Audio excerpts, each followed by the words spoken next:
안녕하세요. 바른투자 커뮤니티 멘토를 맡고 있는 이팔톡톡입니다.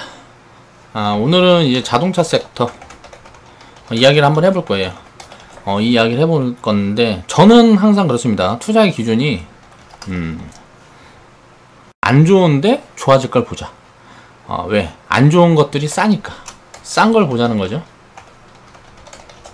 일단 망하지 않을 거, 그리고 이제 리턴 했을 때, 다시 이제 턴어라운드 했을 때 수익 폭이 굉장히 크게 나올 수 있는 거, 그런 종목들을 투자하는 걸 좋아합니다. 기존에 제가 전에도 이야기를 했지만 주식이 이렇게 있으면 이게 꼭지라고 보고요. 이게 저평가 구간이에요. 저평가 구간에 있다는 거는 관심을 못 받고 이제 주가가 이렇게 많이 빠져 있다는 걸 얘기를 하는 거죠. 주가. 저평가 구간에 있다는 거는 시장에서 관심을 못 받고 있는 거예요. 소외됐다는 거. 소외. 보통 보면 소외된 업종들은 사지 말라 그래요. 바닥이 어딜지 모르니까. 근데 우리가 보면 바닥이 어딜지 몰라도 가치 판단이라는 걸 할 수 있잖아요. 이게 지금 싸다 비싸다를 볼 수가 있단 말이에요. 그러면 싼 구간에서 이 정도면 됐다. 실적이라든가 이런저런 가치를 입혀갖고 이게 싸다라는 판단이 되면 이 분석이 입혀졌으면 이 바닥이 어딘지는 중요한 게 아니에요, 사실. 이 바닥이 올 때까지 이렇게 모아서 이 부분이 고평가, 이제 관심을 받기 시작하면 고평가 구간에 놓이게 된단 말이에요. 그러면 이동안 이제 보유를 하고 고평가에서 꼭지 가는 동안에는 분할 매도. 제가 취하는 포지션이 이렇습니다. 그런데 지금 보면 사람들은 보통 보면 이게 저평가면 이때는 관심이 없어요. 저평가일 때는 다 소외되어 있기 때문에 주가가 당장 빡빡 못 움직이니까 관심이 없어요. 고평가일 때 관심을 가져서 마지막 상승파가 이렇게 크게 나오니까 꼭지. 언론에서 이제 많이 다뤄요. 고평가라는 거는 관심을 많이 받고 있다는 거죠. 관심을 많이 받고 있고 뭐라 그래야 돼? 업황이 좋다는 거야, 업황이. 저평가라는 건 업황이 안 좋다는 거지. 고평가라는 건 업황이 좋다는 거야. 업황이 좋으니까 이제 이게 어느 정도 유지될지를 이제 예측해서 판단해서 투자를 한다는데, 이 파동을 먹으려고 진입을 하게 되면 이게 고평가 구간에 있기 때문에 예측이 틀려서 이게 무너지기 시작해버리면 이 하락폭이 굉장히 크게 나옵니다. 저평가 구간에서는. 빠져도 마이너스 30%면은 뭐 다 끝나요, 대충. 마이너스 30%에서 50%면 끝난다고 다. 근데 고평가, 이제 업황이 최고조에 이른 다음에 꺾일 때는 이거는 마이너스 90%까지 가는 거예요. 어디가 끝일지 모른다고. 이 꼭지 구간에 물어버리면 이거는 어디까지 박살이 날지 몰라요. 이게 고평가 구간인데 이게 요 구간인지 꼭지인지 알 수 있는 방법은 없단 말이에요. 왜? 비싼 구간이기 때문에. 투심이 악화돼서 꺾이면 실적이 꺾이는 흐름이 진행이 되고 고평가에서 이제 내려오기 시작하면 다시 저평가 구간까지 내려오는데, 특히 테마주들 같은 건 완전히 이렇게 박살이 나버리는 거죠. 삼성전자 같은 경우는 뭐 마이너스 30%에서 마이너스 한 70%? 업황이 꺾이면, 지금이 꼭지인지는 몰라요. 근데 꼭지가 잡히면 요렇게 꺾이는 거예요. 그리고 나서 이 밑에서 한 2년 겨요. 2년 긴다. 자동차는 저평가 구간에 들어와서 한 2년 긴 거예요, 이미. 그리고 이제 업황이 다시 돌아서는 흐름이 보여서 이제 제가 이제 투자 관점으로 이야기를 하는 거고. IT 같은 경우도 나중에 이제 모르겠어요. IT는 지금 변수가 너무 많아서 사실 분석하기가 너무 어렵습니다. 그래서 일단 현대차 같은 경우는, 그래서 어떻게 보면 자동차, 한국의 자동차 중에서는 이제 대장이니까, 한국에선 대장이잖아요. 그리고 친환경차, 무슨 뭐 친환경차 시장에서도 기술력은 거의 뭐 세계 최고 대우를 받고 있어요.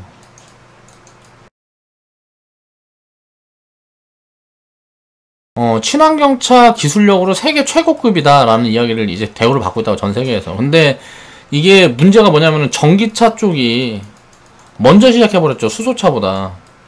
근데 현대차는 수소차만 관심을 갖고 있고,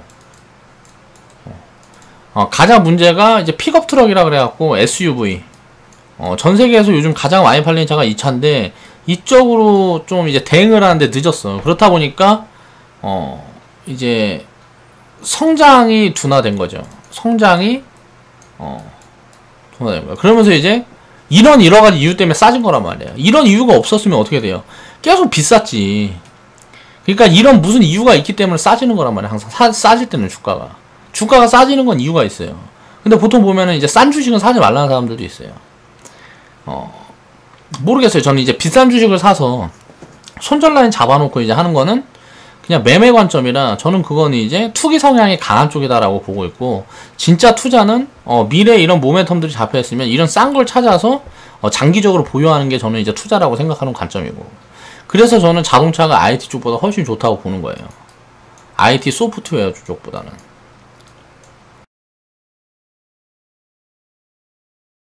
IT 소프트웨어가 아니라 하드웨어. 하드웨어 쪽보다는, IT 하드웨어 쪽보다는 자동차가 훨씬 좋다고 보고 있는 거예요.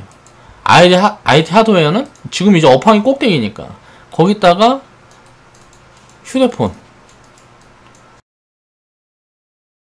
컴퓨터, D램이라는 게, 우리가 D램이라는 걸 생각을 해보자고요. D램이라는 거는 컴퓨터에 들어가는 거예요. 그쵸? 그러면 컴퓨터 보면, 우리나라 보면 컴퓨터 없는 집이 있어요? 물론 전 세계적으로 보면 아직도 보급이 들어갈 때가 굉장히 많겠죠. 근데 이런 것들은 제가 봤을 때는 수요가 영원히 이렇게 확장될 수는 없단 말이에요. 지금 거의 이제 뭐 끝물에 다다르지 않아요. 컴퓨터는 솔직히 좀 애매하다. 아직 끝물이라고 하면 애매하고, 휴대폰은 확실하죠. 이건 끝물이에요. 끝물. 뭐 이제 3D 낸드, 이쪽에서 이제 뭐 보면은 낸드 플래시, 뭐 이쪽 보면 앞으로 4차 산업에 관련돼서 이제 많이 쓰일 거다라는 거는 이제 확실해요. 이건 확실한데, 이 시점이 언제일까? 이거는 3년 후가 될 수도 있고 5년 후가 될 수도 있죠. 이런 시그널이 분명히 나온단 말이에요. 투자할 때는 항상 이 시그널이라는 걸 중요하게 봐야 되는데, 지금의 시그널은 휴대폰은 끝물이다. 컴퓨터 D램은 이때 늘어난 거 뭐 따져보니까 이제 가상화폐, 그러니까 뭐 채굴장 수요가 뭐 급증하면서 여기에서 이제 실적이 많이 잡힌 거다, 뭐 이런 이야기들이 굉장히 많아요. 지금 이제 5G도 아직 안 깔렸잖아요. 5G가 깔리고 이제 자율주행이 진행이 되고, 이제 스마트 도시 같은 게 진행이 돼야 이 반도체 수요가 늘어난단 말이에요. 그러면 먼저 뭐예요? 이제 4차 산업에서 5G죠. 그렇죠. 근데 이 5G랑 별개로 지금 자동차 같은 경우는, 전기차, 수소차는 이 5G랑 별개로 먼저 이제 진행이 되고, 자율주행차 모멘텀까지 나중에는 입혀지겠죠, 자동차 쪽에는.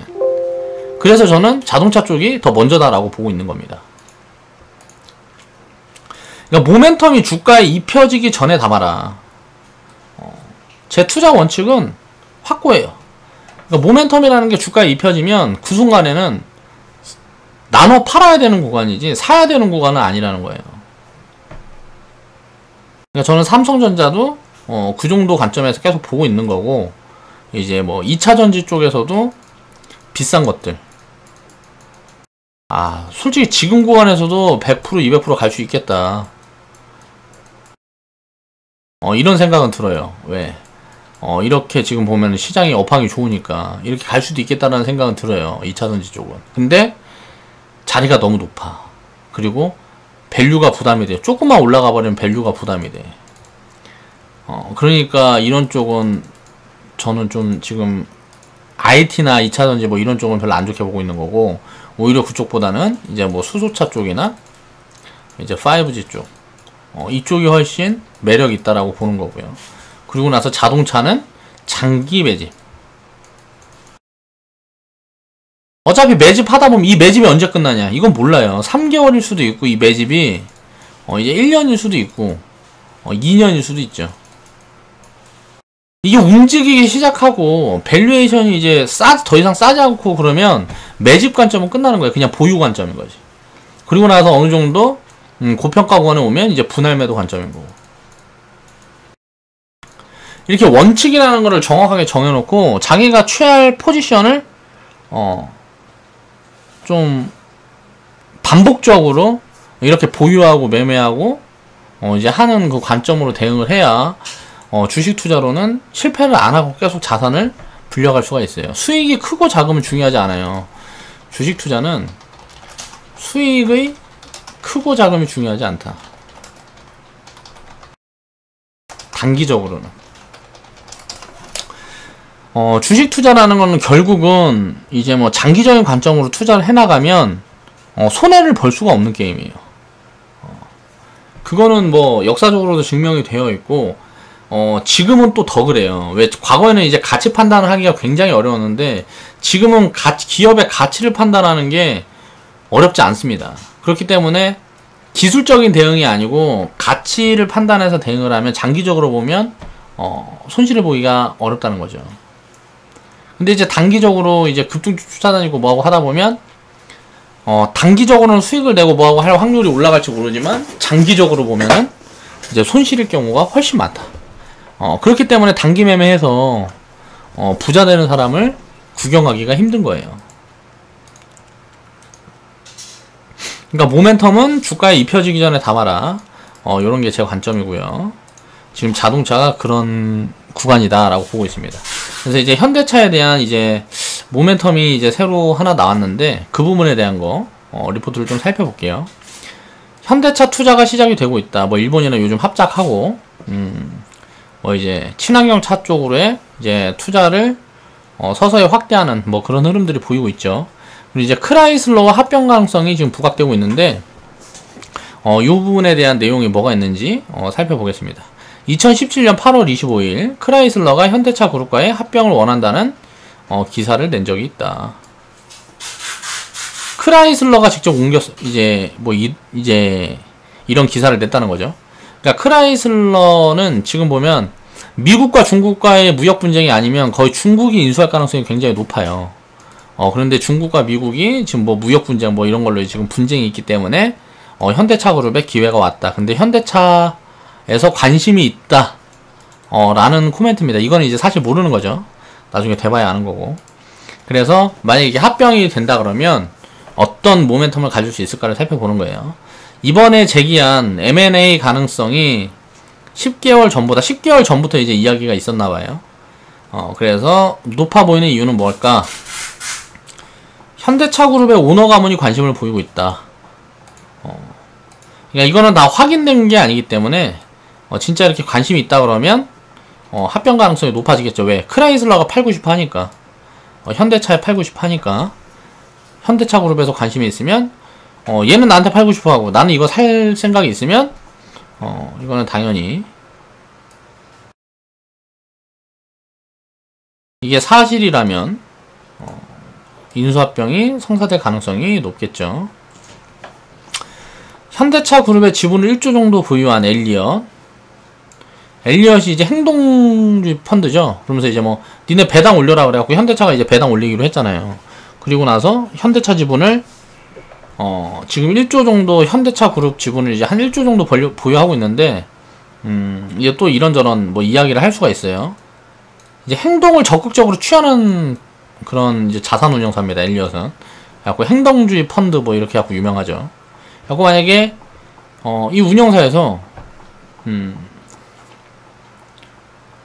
니네 M&A 해라 뭐 이런 식으로 해갖고 하면은 이게 뭐 안 좋은 뭐 그런 게 아니고 이런 쪽으로 이제 분위기를 몰아가고 하면은 그런 식으로 진행될 가능성이 있다. 현대차에서도 이번에 뭐 지배구조 개편 뭐 해가지고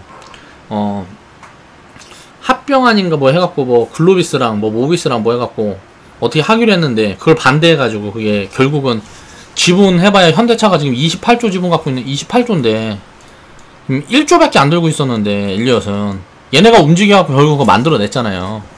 지금 그런 거 보니까 그런 거 보면은 이게 힘이 작은 뭐 그런 게 아니란 말이에요. 언론도 어떻게 보면 움직여가지고 그렇게 뭐 하니까 그렇게 관여를 하니까 요런 부분들이 원동력이 될 수가 있고 현대차 그룹의 오너가 진짜 관심을 보이고 있는지 이건 모르는 거죠. 진짜 관심을 보이고 있다 그러면 크라이슬러가 팔고 싶어 하니까 인수합병이 될 수가 있겠죠. 자, 4월 공개되었던 이제 4월에 공개가 되었었대요. 그리고 나는 현대차 그룹 지배구조 변경에 있어 그룹의 최상위 회사로 지정된 현대모비스가 딜을 성사한다 그러면 현대차 그룹은 큰 수혜를 볼 수가 있다. M&A가 현실화될 경우에 최대 수혜주는 이제 현대모비스를 포함하는 현대차 그룹 부품 계열사들. 부품 계열사들은 좀 살펴보면 되겠죠. 자, 지금 자동차 섹터 자체가 시장에서 거의 가장 싼 구간에 있다. 자, 이거 인수합병 뭐 이런 것들은 모멘텀이 잡히면 그냥 플러스만 되는 거지. 지금 가장 중요한 거는 가치가 싸다는 거예요. 지금 싸기 때문에 저평가되어 있고 소외되어 있는데 모멘텀이 이렇게 하나둘 이렇게 플러스로 붙으면 주가에는 당연히 긍정적인 요인으로 작용을 할 수가 있다는 거죠. 지금 플러스 요인 되는 게 일단 실적 개선. 이거는 지금 확인이 되고 있어요. 중국에서도 그렇고 유럽에서도 그렇고 이런 것들이 지금 확인이 되고 있고 지금 굉장히 저평가 구간인데 또 뭐가 있냐면은 무역 분쟁의 수혜주로 떠오르고 있어요. 이제 뭐 사드 뭐 이거 엮이면서 이제 뭐 중국에서 사드 악재를 두들겨 맞아갖고 또 이제 뭐 박살났었던 이제 안 좋은 흐름을 보였던 그런 적이 있었는데 이게 시간이 지나니까 미국과 중국이 싸우니까 여기에서 반사이익을 얻을 수 있다 이런 또 이야기들이 나오고 있고 그동안 온갖 악재를 두들겨 맞고 투심이 완전히 죽어서 가치로 판단을 해보면 말도 되지 않는 저평가 구간에 놓여 있다. 그러니까 이제 뭐 주식을 담아가기에 부담스럽지가 않은 자리라는 거예요. 여기서 얼마가 더 빠지든 사실 그런 건 별로 의미가 없다는 거죠. 자, 실적 개선이 만약에 현실화가 되고 M&A, 자, 투자 모멘텀, 전기차, 수소차 모멘텀이 입혀지는 순간부터 주가는 굉장히 빠르게 회복을 하고 밸류 재평가를 받을 수 있는 그럴 가능성이 높다고 저는 생각을 하고 있습니다. 현대차가 가장 유력하다. 자, 흥국증권 박상원님이 올려주신 리포트 내용이에요. 자, FCA의 경우, 크라이슬러의 경우 창업 가문이자 오너 가문이 자동차 제조업에 대한 흥미가 거의 없는 상태로 구매자를 찾고 있는 상황이다. 특히 마르치오네 회장은 향후 크라이슬러가 독자적으로 생존할 수 있는 시나리오로 회장 후계자를 찾고 있지만 그러니까 어디다가 이제 팔지 않고 그냥 스스로 살아남을 수 있는 시나리오 이런 걸 그리고 있는데 오너 가문은 향후 친환경차 및 자율주행차 등 자본이 더 많이 요구되는 환경에서 그러니까 이쪽으로는 투자를 할 수밖에 없단 말이에요. 지금 자동차 기업들은 친환경차 뭐 전기차, 수소차, 자율주행차 쪽으로 투자를 할 수밖에 없는데 이런 투자를 하고 싶지 않다는 거죠. 돈 쓰고 싶지 않다는 거죠. 그래서 팔고 싶어. 그래서 크라이슬러 소유권을 넘길 수 있는 대상을 찾고 있다. 크라이슬러의 이상적인 인수회사들은 GM, 폭스바겐, 현대차 또는 중국 업체들이다. 자, 허나 GM은 크라이슬러와 미국 생산시설이 많이 중복된다. 미국의 이제 시설이 많이 중복돼서 관심이 없다. 득이 볼 게 없다라고 생각을 해서 관심이 없다라고 공식화를 했다. 그럼 일단 GM은 이 인수합병에 참여하지 않겠다라는 걸 이제 공식화를 했다는 거죠. 그리고 폭스바겐은 현재 디젤 게이트에 연루돼서 경영적 리스크가 존재한다. 그래갖고 이런데 신경쓸 인수합병에 신경쓸 여력이 없다. 자, 중국 업체들이 가장 유력한데 인수에 가장 유력한데 그리고 관심이 많은데 미국이 중국에 대한 무역 분쟁에 갈등이 보여지기 때문에 중국에 대한 미국 정부의 신뢰가 역사적으로 최저점인 관계로 정부의 허가를 받을 가능성이 낮다.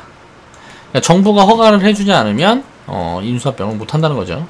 그래서 따라서 뉴스레터에서는 현대차 그룹의 크라이슬러 인수 가능성을 가장 높게 보고 있다.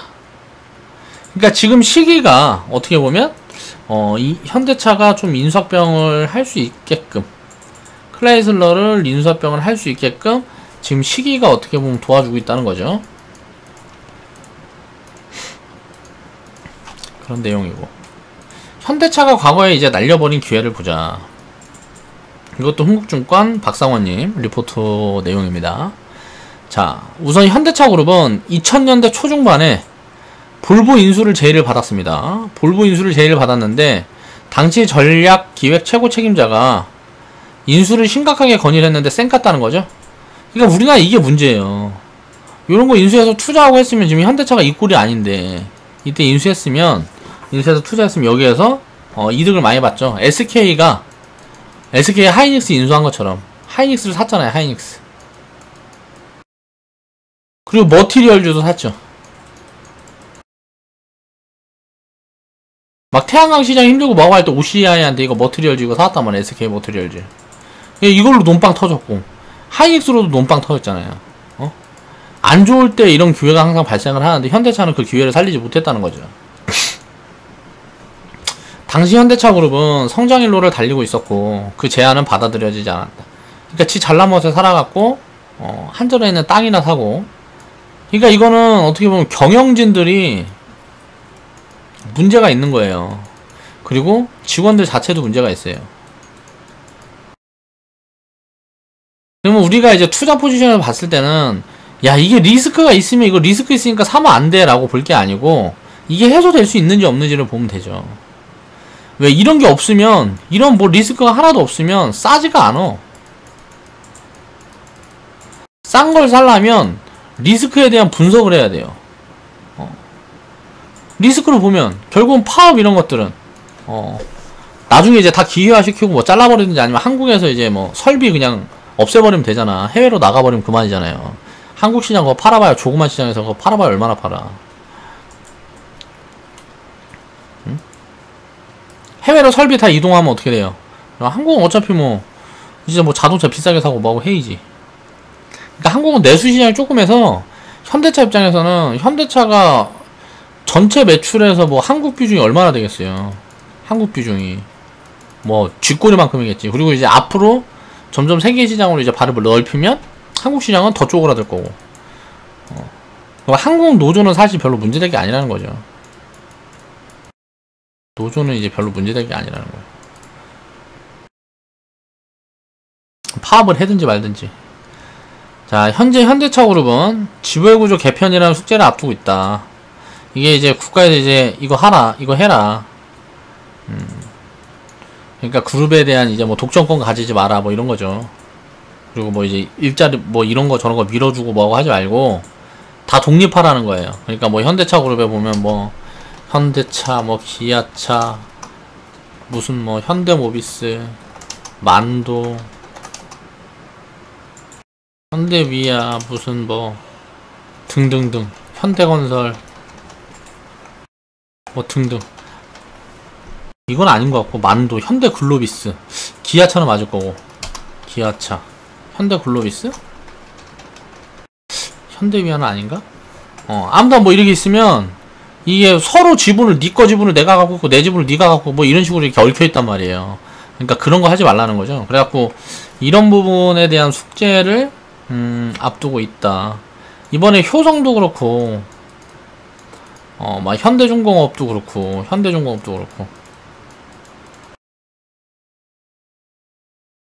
전부 이제 뭐 분할 상장하고 뭐하고 뭐 그런 것들도 이제 보면은 요런 것 때문에 그렇죠. 요런 것 때문에. 그러니까 이거는 뭐 장기적으로 보면 나쁜 게 아니죠. 그래서 이런 지배구조 개편이라는 숙제를 앞두고 있는데, 이제 지금 보면은 미국과 중국 간의 무역 분쟁 가능성 고조로 인해서 당분간 중국 업체들의 경쟁 입찰이 없다. 그러니까 크라이슬러에 중국 자동차들이 지금 보면은 여기에서 이제 경쟁을 심하게 하지 않아도 돼서 싸게 살 수 있다, 이런 이야기인 것 같고, 미중 간의 무역 분쟁이 갑작스럽게 해소가 된다 그러면 중국 지리에 볼보 인수해서 영감을 얻은 여타 업체들이 공격적으로 인수에 참여할 가능성이 충분하다. 그래서 현대차 그룹이 크라이슬을 인수한다 그러면 지금이 가장 좋은 시기다. 그러면 이 자금도 지금 충분한 상태다. 현대차는 현재 지금 유보율이 높아요. 현대차가 지금 8조인가? 현금으로 갖고 있는 돈이 뭐 이렇게 될 거예요. 그리고 뭐 기아차가 1조인가? 요런 거 합하고 하면은 뭐 이거 살 수 있다는 거죠. 갖고 이 현금하고 이거 현금 들고 있지 말고 이거 이런 거 사갖고 뭐 인수합병 해라 뭐 이런 얘기예요. 과거에 보면 이제 볼보를 그때 현대차가 인수했으면 좋았는데 그 현대차가 인수를 안 해서 지금 중국의 이제 지리자동차의 입지가 급성장했다. 그러니까 중국에서 볼보를 인수를 했다는 거죠. 차라리 현대차가 중국에 인수되면 좋을 텐데. 한국에서 좀 자동차 비싸게 사서 타지 뭐. 어떻게 보면 그게 더 좋을 것 같아요.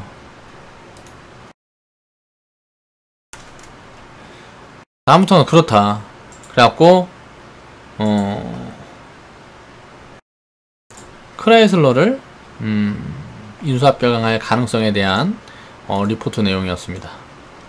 자, 현대차 그룹 및 크라이슬러의 판매량을 보면 2013년도부터 보면 2015년도부터 현대차는 지금 계속 꺾이고 있죠. 똑같이 이렇게 꺾이고 있어요. 근데 보면 크라이슬러는 거의 뭐 줄어드는 폭이 없고,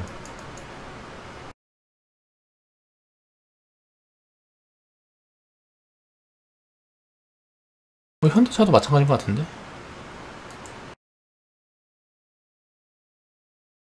지금 이거 그래프가 이제 뭐 판매량이 늘고 줄고를 이야기하는 게 아니고 이걸 합하면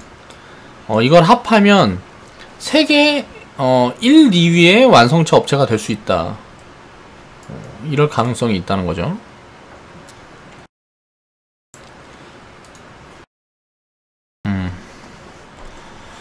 자금은 얼마나 들어갈까? 현금 장사는 현대차가 8.4조 원, 기아차가 2조 있구나. 현대모비스가 2조, 뭐 이렇게 갖고 있다. 크라이슬러 오너 가문인 가문들이 통제하고 있는 지주사가 크라이슬러의 지분을 30.78% 보유하고 있으며 6월 29일 시총은 287억 달러이다.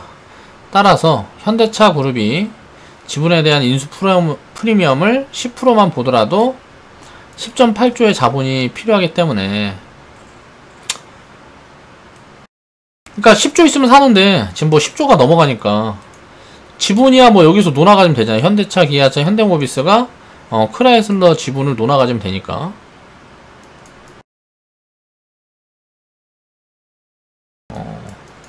이게 지분 참여해갖고 인수를 하면 되겠죠.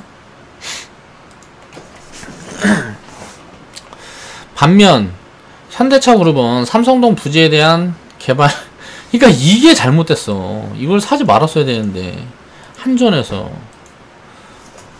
땅을 또 시세보다도 높게, 이거는 아마도 그게 있을 거예요. 무언가 구린 냄새가 나죠. 그러니까 한국전력 땅을 이거 사면서 뒤에서 이제 시세보다 비싸게 줬다는 건 뒤에서 이제 뒷돈 챙겨 먹은 사람들이 많이 있겠죠. 뭔가 있을 거라고 보고 있습니다.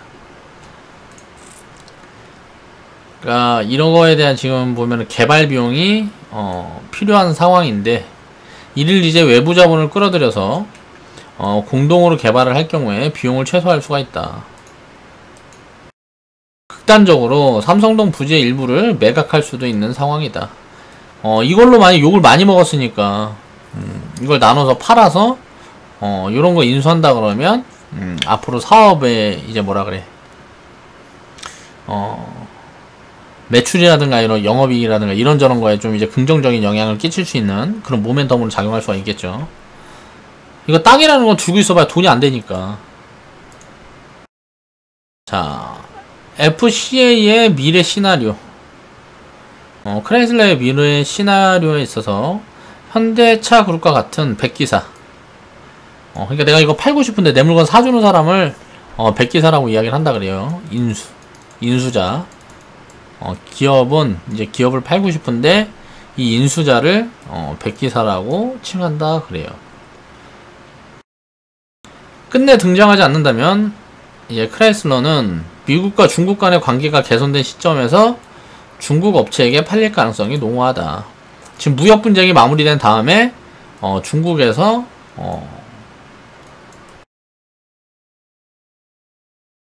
예, 인수할 가능성이 높다는 거죠. 이때 현대차 그룹은 다찌, 램, 크라이슬러, 피아트 등의 대중 브랜드는 물론 알파 로메오, 마세라티 등의 고급 브랜드를 앞세운 중국 자동차 자본에게 압박당할 것이다. 그러니까 만약에 중국 업체에 팔리게 되면 뭐 이 11조가 문제가 아니고 중국 업체에서는 이제 굉장히 좀 저가에 이제 뭐 차를 내놓고 뭐하고 할 거 아니에요. 그러면은 여기 이제 압박을 당할 가능성이 굉장히 높다. 그러니까 경쟁을 해야 된다는 거죠. 여기다 경쟁할 바에는 인수해서 그냥 이걸 파는 게 이 돈이 뭐 인수 자금이 문제가 아니고 어떻게 보면 경쟁자를 줄이는데도 도움이 된다. 뭐 이런 이야기죠. 규모의 경제를 이야기를 하는 거예요. 규모의 경제.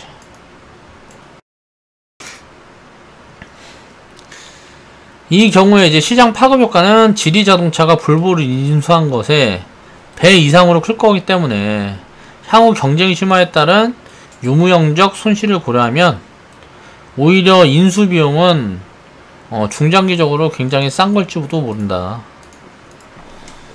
그러니까 인수를 하는 게 더 좋아 보인다라는 이야기예요. 이건 이제 어떻게 될지 모르겠지만 일단 우리가 보면 우리는 이제 주가 오르는 게 좋잖아요, 그렇죠? 그럼 이제 배당 늘리면 주가 갈 거고 현대차 싸니까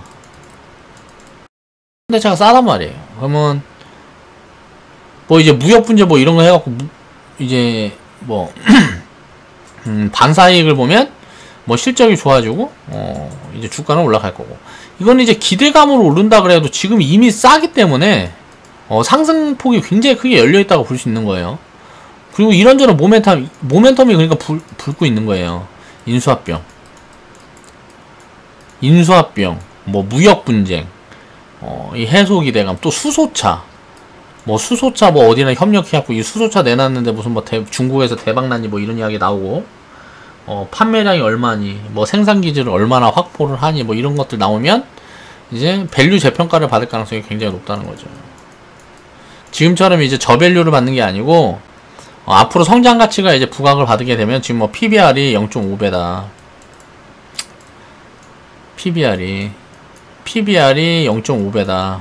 그러면 이거는 이제 밸류를 더 받으면 이제 1배, 2배 뭐 이렇게 받는 거예요.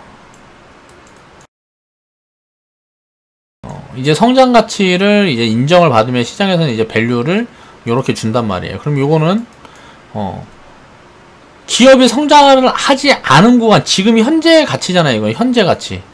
지금 구간에 이제 4배인데 이게 만약에 전기차, 수소차 팔고 모아가면서 실적이 크게 좋아지고 매출도 많이 늘고 뭐 이렇게 해갖고 막 삼성전자처럼 이게 호황이 돼버린다. 그럼 주가는 굉장히 많이 갈 수가 있다는 거죠.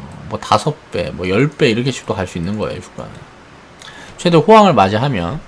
그러니까 이럴 가능성이 있기 때문에 지금 구간에서 투자는 부담스럽지 않다는 거죠. 마지막으로 차트를 한번 보겠습니다. 자, 기술적인 흐름을 이제 보면 이제 기본적으로는 그래서 지금 되게 싸요. 현대차는 되게 싸고 흐름이 보여주고 있고 지금 이제 투매가 딱 나와 있는 구간이라 아주 좋은 구간으로 보여주고요.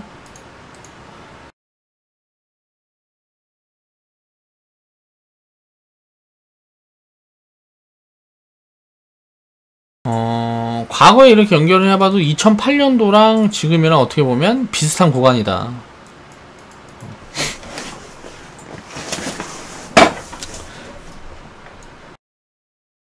이때 이렇게 성장을 한 것처럼 이렇게 급하게 성장을 할 수 있을지 그건 이제 가봐야 알겠지만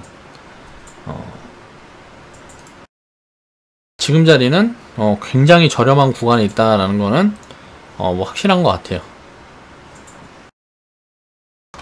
지하차도 마찬가지고 기술적 자리로도 좋아 보인다는 거죠.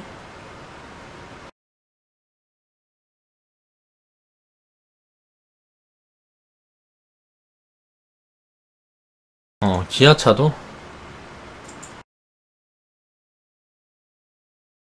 기술적으로 거의 뭐 바닥에 근접한 구간이라고 보여지고요.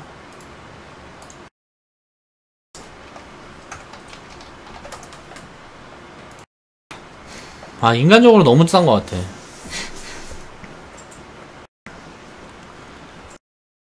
지금 시총이 28조인데 자 1분기 실적이 7천억 나왔어요. 1분기까지는 이제 실적이 줄었죠. 근데 이제 2분기부터 이 증가폭이 지금 거의 뭐 확실하게 보여주고 있기 때문에 2분기, 3분기 뭐 이렇게 실적이 개선되는 흐름이 보여지면 주가는 굉장히 빠르게 돌릴 수 있다는 거죠.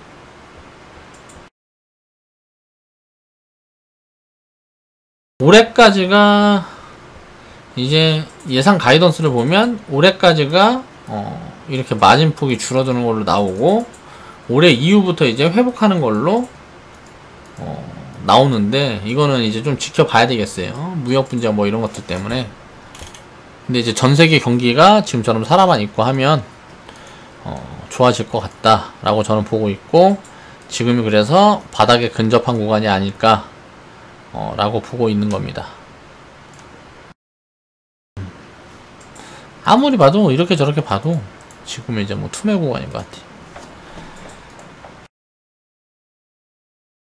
그래서 비중 관리 잘 해서 모아가 보면 자동차 섹터는 아무래도 좀 좋은 일이 있지 않을까 라고 저는 개인적으로 보고 있고 작년부터 지금까지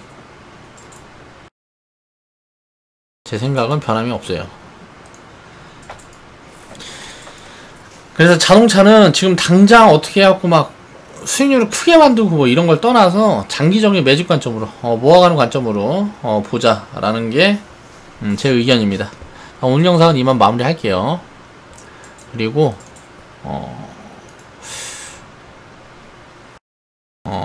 이 영상을 마무리하고 리포트 하나 빠르게 한번 봐보겠습니다.